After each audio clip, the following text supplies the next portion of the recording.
5 кандидати во трка за позицијата обвинител за врски од Македонија со Европравда. Екс-обвинителка во СЈО, сестра на министерот за правда, една кандидатка од организиран криминал и уште двајца актуелни обвинители во Скопје.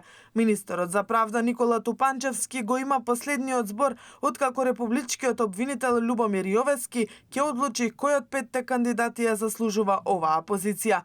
Ленче Ристовска, која беше дел од тимот на Катица Јанева во згаснатото СЈО, а во моментов одржува казна затвор од 7 години поради судскиот предмет рекет, сака да добие уште еден мандат, со оглед на тоа дека таа е актуелен обвинител за врски на Македонија со Европравда. И Наташа Гожовска, сестра на министерот Никола Тупанчевски, е кандидатка за обвинител за врски со Европравда. Поради роднинските врски кај Гожовска, која доаѓа од скопското обвинителство, има и конфликт на интереси, бидејќи Тупанчевски го има последниот збор за назначување на оваа позиција. Кандидатура поднела и обвинителката за организиран криминал Ивана Трајчева.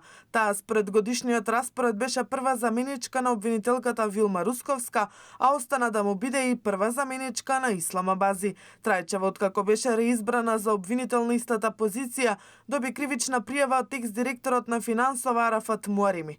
Против трите обвинителки, меѓу кои и Трајчева, беше поведена дисциплинска постапка, од која нема разврска.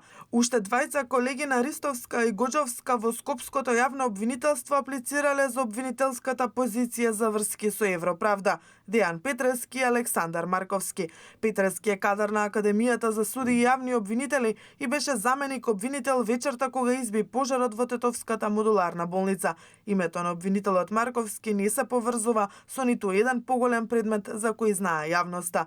Ова е прв пат избор на обвинител за врски со Европравда да се именува по патна кандидатура. Јовески се уште не ја донел одлуката кој обвинител да биде поставен на оваа позиција, но ќе треба да го направи во најкраток рок во согласност со правилникот за предлагање јавен обвинител во институции. Потоа Топанчевски ќе може да го прифати, но и да го врати предлогот за обвинител за врски. Обвинителот за врски работи со судовите од земјите членки на Европската Унија и треба да ги улесни истрагите за сериозен прекуграничен организиран криминал.